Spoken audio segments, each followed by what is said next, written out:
भारतीय जहाज पर हमले के बाद से हॉर्मुज़ खाली हो गया है। सीज फायर क्या टूटने की कगार पर है? नमस्कार, आप देख रहे हैं न्यूज़ 18 का डिजिटल प्लेटफॉर्म। मैं हूं आपके साथ श्रुति श्रीवास्तव। हॉर्मुज़ जल डमरू मध्य को एक बार फिर से बंद कर दिया गया है। भारतीय जहाजों पर हमले और ईरान के साथ जारी बातचीत के बीच अमेरिका में हलचल तेज हो गई है। अमेरिकी राष्ट्रपति डोनाल्ड ट्रंप ने शनिवार सुबह व्हाइट हाउस के सिचुएशन रूम में हाई लेवल बैठक बुलाई, जिसमें इस संकट और संभावित समझौते पर चर्चा की गई। स्थिति इसलिए और गंभीर मानी जा रही है क्योंकि मौजूदा युद्ध विराम सिर्फ 3 दिन में खत्म होने वाला है और अभी तक अमेरिका और ईरान के बीच अगली बैठक की तारीख तय नहीं हुई है। इस बीच ट्रंप ने हाल ही में दावा किया था कि एक समझौता 1-2 दिन में हो सकता है, लेकिन जमीन पर हालात इसके उलट दिखाई दे रहे हैं। अमेरिकी अधिकारियों के मुताबिक अगर जल्द कोई ठोस प्रगति नहीं हुई तो आने वाले दिनों में संघर्ष फिर भड़क सकता है। व्हाइट हाउस की इस अहम बैठक में उपराष्ट्रपति जेडी वेंस, विदेश मंत्री मार्को रूबियो, रक्षा मंत्री पीट हेगसेथ और ट्रेजरी सेक्रेटरी स्कॉट बेसेंट समेत कई बड़े अधिकारी मौजूद रहे। इसके अलावा CIA निदेशक और ज्वाइंट चीफ्स के प्रमुख भी इसमें शामिल हुए। पर्दे के पीछे पाकिस्तान भी इस पूरे घटनाक्रम में अहम भूमिका निभा रहा है। पाकिस्तानी सेना प्रमुख आसिम मुनीर ने इस हफ्ते तेहरान में अमेरिका और ईरान के बीच मध्यस्थता की बातचीत करवाई। ट्रंप ने भी मुनीर और ईरानी पक्ष से फोन पर बात की। ईरान की सुप्रीम नेशनल सिक्योरिटी काउंसिल ने कहा कि अमेरिका ने नए प्रस्ताव दिए हैं जिन पर फिलहाल विचार किया जा रहा है।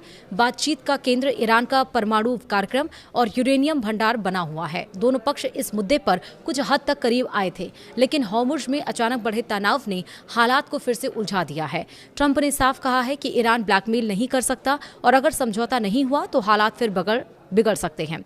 उन्होंने यह भी कहा है कि दिन के अंत तक साफ हो जाएगा कि बातचीत आगे बढ़ेगी या नहीं। इसी बीच मध्य पूर्व के दूसरे मोर्चे पर भी तनाव कम नहीं हुआ है। इजरायल ने दक्षिणी लेबनान में येलो लाइन नाम से नई सैन्य सीमा तय करने का ऐलान किया है और इस इलाके में कई हमले भी किए हैं। इजरायली सेना ने दावा किया है कि उसने उन लोगों को निशाना बनाया जो युद्ध विराम का उल्लंघन कर उसकी सेना के करीब आ रहे थे। साथ ही हिजबुल्लाह से जुड़े ठिकानों और एक अंडरग्राउंड सुरंग पर भी हमला किया गया। यह सब ऐसे समय पर हो रहा है जब इजरायल और लेबनान के बीच हाल ही में 10 दिन का युद्ध विराम लागू हुआ है। हालांकि दोनों पक्ष के बयान साफ संकेत दे रहे हैं कि जमीन पर तनाव अभी भी बना हुआ है। ईरान युद्ध में सबसे पहले उसका साथ देने आए चीन के भी जहाज को हॉर्मुज़ से लौटना पड़ गया। प्रॉफिट नाम के चीनी जहाज को इजाज़त नहीं मिली और इजाज़त ना मिलने के बाद रास्ता बदलना पड़ा। ईरान ने साफ किया कि वह किसी भी देश के जहाज़ को ब्लैंकेट अप्रूवल नहीं देगा। वहीं यानी कि ईरान किसी एक अनुमति पर सारे जहाज़ों को मंजूरी नहीं देगा, बल्कि हर जहाज़ को अलग से परमिशन लेनी होगी। इससे पहले शनिवार को ही भारत के 2 जहाज़ों पर फायरिंग की खबर आई थी। अब चीन के भी जहाज़ को लौटा दिया गया। ईरानी राष्ट्रपति पेज़ेश्कियान ने कहा कि ईरान मौजूदा संघर्ष को सम्मान के साथ खत्म करना चाहता है और किसी भी देश को उसके वैध परमाणु अधिकारों से वंचित करने का अधिकार नहीं है। उन्होंने ये भी कहा कि ईरान युद्ध को बढ़ाना नहीं चाहता और उसके नीति क्षेत्र में शांति, स्थिरता और सुरक्षा बनाए रखने पर केंद्रित है। पेज़ेश्कियान ने कहा, हमने कोई युद्ध शुरू नहीं किया और हम किसी देश पर हमला करने का इरादा नहीं रखते।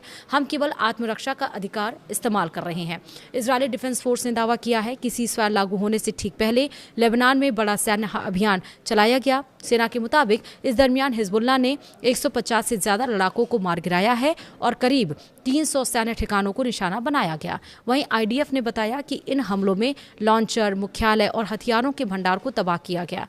इस अभियान को रोयरिंग लायन नाम दिया गया था और इसके तहत अब तक 1800 से अधिक हिजबुल्लाह लड़ाके मारे जाने का दावा किया गया है। इसी के साथ ही इसीलिए टेंशन हो गई है क्योंकि 21 अप्रैल को जो सीज़फायर हुआ था तीनों देशों के बीच में वो ख़त्म हो रहा है। इसके पहले मध्यस्थता और आगे बढ़ाई जानी चाहिए, युद्ध खत्म होना चाहिए। लेकिन जिस तरह से स्ट्रेट ऑफ हॉर्मुज़ जो हमेशा से टेंशन ऑफ पॉइंट बना हुआ था, उस पर एक बार फिर से टेंशन हो गई है क्योंकि वहाँ पर ईरान की तरफ से बमबारी की गई है, जिसमें ये भी खबर आई थी कि भारत के भी 2 जहाज़ को यहाँ पर हम नुकसान पहुँचाया गया। लेकिन फिर वो ऑडियो मैसेज था और जहाँ भारत ने भी ईरान को ये बात कही है और कहा है कि आपने ही परमिशन दी थी भारत को को तो भारत के जहाज़ों को गुजरने दिया जाए। लेकिन ईरान ने वहाँ पर स्ट्रेट ऑफ हॉर्मुज़ जो 18 अप्रैल को खोलने की बात कह दी गई थी, 24 घंटे के बाद वहाँ पे टेंशन इसलिए हो गई क्योंकि अमेरिका ने साफ तौर पर कहा कि वो अपने युद्धपोतों को नहीं हटाएगा, अभी तक डिप्यूट करेगा। और ईरान कह रहा है कि नहीं, जब तक अमेरिका के युद्धपोत नहीं हटेंगे तब तक ये स्ट्रेट ऑफ हॉर्मुज़ पूरी तरह से नहीं खोला जाएगा।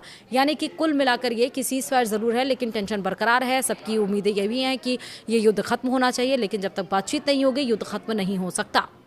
वीडियो में ताई, नमस्कार।